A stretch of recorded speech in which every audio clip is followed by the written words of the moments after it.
వాళ్ళు ఆకలేసి అరిచారో నా కోసం అరిచారో కూడా అర్థం కాని సిచ్యువేషన్లో ఉన్నాను. ఫస్ట్ టైం మైక్ మన దాకా రావడం అంటే ఆల్మోస్ట్ తిరుపతి వెంకటేశ్వర స్వామిని చూసినంత ఆనందంగా ఉంది నాకు. సీరియస్, నేను జబర్దస్త్ స్టేజ్ మీదకి రావడానికి కూడా చాలా తక్కువ టైం పట్టింది, కానీ ఈరోజు ఈ స్టేజ్ మీదకి రావడానికి నిజంగా చాలా ఎక్కువ టైం పట్టింది. ఒక టైంలో ఇలా అందరూ మాట్లాడుకుంటూ పోతే ఆగస్టు 9th వచ్చేస్తుందేమో అని సందేహం కూడా వచ్చింది, చిన్న సందేహం కూడా వచ్చింది నాకు నిజంగా. అసలు బేసిక్గా ఈ ఈవెంట్కి నేను ఇంకా కొంచెం ముందే రావాలి. దారిలోనే ఈ ఈవెంట్ చూసుకుంటూ వస్తున్నా, ఈలోపు వాడెవడో సుమగారికి లవ్ యూ చెప్పాడు. మాదాపూర్ వెళ్ళాల్సిన వాడిని అటు మణికొండ వెళ్ళి తిరిగి మళ్ళీ రివర్స్ అయ్యి వచ్చారు. ఎందుకంటే రాజీవ్ కనకాల గారే ధైర్యం చేయరు సుమగారికి చెప్పడానికి, అలాంటిది అతను ధైర్యం చేశాడు. అది సీరియస్గా సాహసం అనే చెప్పాలి అది. ఓకే, ఈ సినిమా నువ్వా చాలు మళ్ళీ చెప్తావేంటి? ఓకే, ఈ సినిమాలో నేను చేయలేదు. ఈరోజు ఈ ఫంక్షన్కి రావడానికి ఒకే ఒక్క రీజన్, మా నాగబాబు గారు అమ్మాయి ప్రొడ్యూస్ చేసింది కాబట్టి ఈరోజు ఇక్కడికి రావడం జరిగింది అంతే. అంటే ఆయన తన తమ్ముడు కళ్యాణ్ గారి గురించి తప్ప తన గురించి ఏమాత్రం ఆలోచించుకోకుండా నిస్వార్థంగా పనిచేసి తన తమ్ముడు సక్సెస్లో ఆయన కూడా భాగమైన మా నాగబాబు గారు అమ్మాయి ప్రొడ్యూసర్గా చేశారు కాబట్టే ఈరోజు ఇక్కడికి రావడం జరిగింది. అంటే మెగా ఫ్యామిలీ అనగానే వాళ్ళని చూస్తే చాలు అనే ఫీల్ ఉన్న మాలాంటి చిన్న ఆర్టిస్టులకి నాగబాబు గారు మా అమ్మలందరినీ దగ్గర కూర్చోబెట్టుకొని ఆయన చేతులతో అన్నం కలిపి తినిపించిన రోజులు ఉన్నాయి.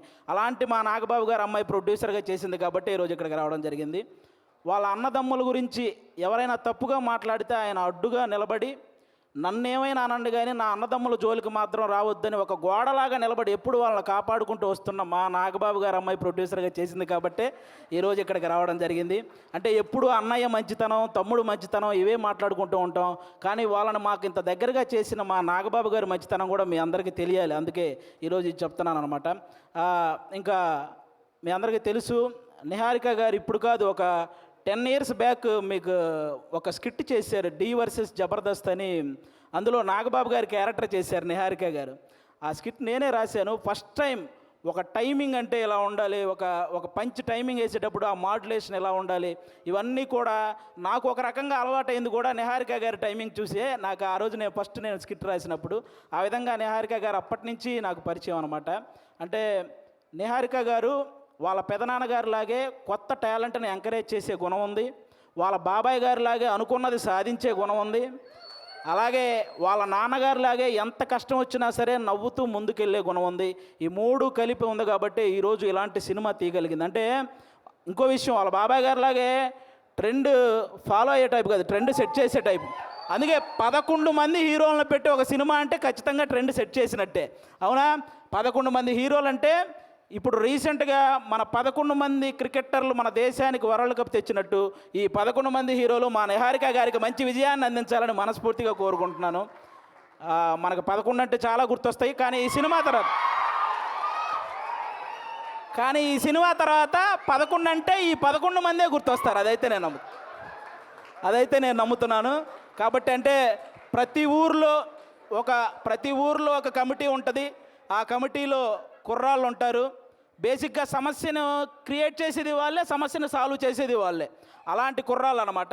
అలా ప్రతి ఊర్లో ఉంటారు కాబట్టి ఈ కమిటీ కుర్రాళ్ళంతా మీరంతా ఒక్కసారి మీ ఊరోళ్ళందరికీ కూడా ఈ కమిటీ కుర్రాళ్ళు సినిమా చూపించాలని మనస్ఫూర్తిగా కోరుకుంటున్నాను. ఎందుకంటే ట్రైలర్ చూస్తే అర్థమవుతుంది, మీరందరూ ఈ సినిమా చూసినప్పుడు మేము కూడా ఇలా చేసేవాళ్ళం కదా అని గుర్తు చేసే క్యారెక్టర్లు ఉన్నాయి, మేము ఇలా ఎందుకు చేసాం అని ఆలోచింపజేసే క్యారెక్టర్లు ఉన్నాయి, ఇక నుంచి ఇలా చేద్దాం అని అనుసరించే క్యారెక్టర్లు కూడా ఉన్నాయి అనిపిస్తుంది ఈ సినిమాలో. కాబట్టి మీరందరూ కూడా ఈ కమిటీ కుర్రాళ్ళ సినిమా, మీ ఊర్లో ఉన్న కమిటీ కుర్రాళ్ళందరూ ప్రతి ఊరు వాళ్ళని తీసుకెళ్ళి ఈ సినిమా చూడాలని మనస్ఫూర్తిగా కోరుకుంటున్నాను. అలాగే ఈరోజు ఇక్కడికి ఈ సినిమాను ఆశీర్వదించడానికి వచ్చిన మన ముగ్గురు గెస్ట్ల హీరోలు, అంటే వాళ్ళు కథ నేను సెలెక్ట్ చేసుకోవటం కాదు, కథ నన్ను సెలెక్ట్ చేసుకోవాలి అని ఫీల్ అయ్యే 3 గెస్టులు ఇక్కడ ఉన్నారు మనకి. వాళ్ళ 3 వైవిధ్యమైన సినిమాలు చేస్తూ వస్తున్నారు. ఇక్కడ అడవిశేష్ గారు అయితే మామూలుగా ఎవరైనా సీట్లో కూర్చొని చూసే సినిమాలు చేస్తారు, ఈయన సీట్ ఎడ్జ్లో కూర్చొని చూసే సినిమాలు చేస్తుంటాడు.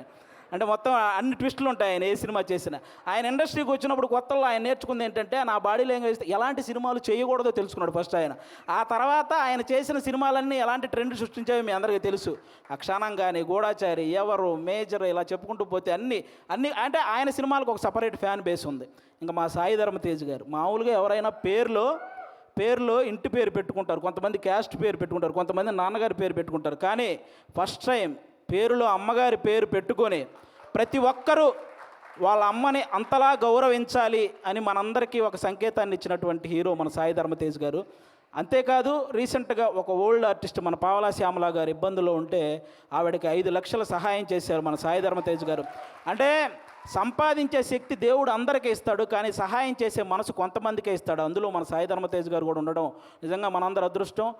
అంతేకాకుండా రీసెంట్గానే అంటే తండ్రికి కూతురికి కూడా తప్పుడు సంకేతాలు చూపిస్తూ చేసిన ఒక వీడియో మీద మొట్టమొదట స్పందించిన హీరో మన సాయి ధర్మ తేజ్. ఈరోజు సోషల్ మీడియాలో ఈ అమ్మల్ని తిట్టేవాళ్ళు, అక్కల్ని తిట్టేవాళ్ళు తగ్గుతూ వస్తున్నారంటే దానికి రీజన్ మన సాయి ధర్మ తేజ్ గారు తీసుకున్న ఆ రోజు డెసిషన్ అనమాట. అలా ఆ సాయి ధర్మ తేజ్ గారు కానీ ఇంకా మా వరుణ్ తేజ్ గారు, మా నాగబాబు గారు అబ్బాయి. అంటే నేను తొలి ప్రేమ సినిమా నాకు తొలి ప్రేమ సినిమా ద్వారానే సినిమాల్లో ఒక సక్సెస్ వచ్చింది. అది తీసిన డైరెక్టర్ కూడా ఇక్కడే ఉన్నారు, వెంకీ అట్లూరి గారు. అంటే ఆయన కూడా మెగా ఫ్యామిలీ నుంచి వచ్చిన ఒక హీరో అన్న గర్వం ఎక్కడా ఉండదు మా వరుణ్ తేజ్ గారికి. చిరంజీవి గారి లాగే వైవిధ్యమైన కథలను ఎంచుకుంటూ వెళ్తుంటారు. అంటే అప్పట్లో చిరంజీవి గారు రుద్రవీణ చేశారు, గ్యాంగ్ లీడర్ లాంటి సినిమా చేశారు, అలాగే చంటబ్బాయి లాంటి కామెడీ సినిమా చేశారు, ఆపద్ బాంధవ్ లాంటి ఒక ప్రయోగమైన సినిమా చేశారు. అలాగే మా వరుణ్ తేజ్ గారు కూడా తొలి ప్రేమ లాంటి లవర్ బాయ్ క్యారెక్టర్ చేశారు, ఫిదా లాంటి పక్కింటి అబ్బాయి లాంటి క్యారెక్టర్ చేశారు, అంతరిక్షం లాంటి ప్రయోగం చేశారు, గద్దలకొండ గణేష్ లాంటి మాసు చేశారు, F2 లాంటి ఫన్. అంటే ఒక డైరెక్టర్కి ఛాలెంజ్, నేను ఏదైనా చేయగలను, మీరు ఎలాంటి సబ్జెక్ట్తో వచ్చినా చేయగలను అనే హీరోగా మా వరుణ్ తేజ్ గారు తయారవుతున్నారు. కాబట్టి ఇలాంటి గెస్టులు ఈరోజు మన దగ్గరికి రావడం నిజంగా మీ సినిమాకి, అలాగే ముఖ్యంగా ఇక్కడ ఈరోజు ఎవరైతే కుర్రాళ్ళు ఉన్నారో మొత్తం, నేను బేసిక్గా ఇక్కడ ఎవరో కొత్త కుర్రాళ్ళు అన్నారు, కానీ వాళ్ళు స్టేజ్ మీద మాట్లాడింది, ట్రైలర్లో చేసింది చూస్తే ఈ ముందున్న వాళ్ళందరూ కొత్త కుర్రాళ్ళు అనిపించింది నాకు. అలా మాట్లాడుతున్నారనమాట. కానీ అస్సలు సినిమా ఎక్స్పీరియన్స్ లేని ఈ టాలెంటెడ్ కుర్రాళ్ళకి సినిమా మాత్రమే ఎక్స్పీరియన్స్ ఉన్న సాయి కుమార్ గారితో కలిసి చేయటం మీ అందరి అదృష్టం నిజంగా. కాబట్టి మీ అందరికీ once again all the best. August 9 తర్వాత ఖచ్చితంగా ఈ సినిమాకి సక్సెస్ మీట్ ఉంటుందని నేను మనస్ఫూర్తిగా కోరుకుంటున్నాను.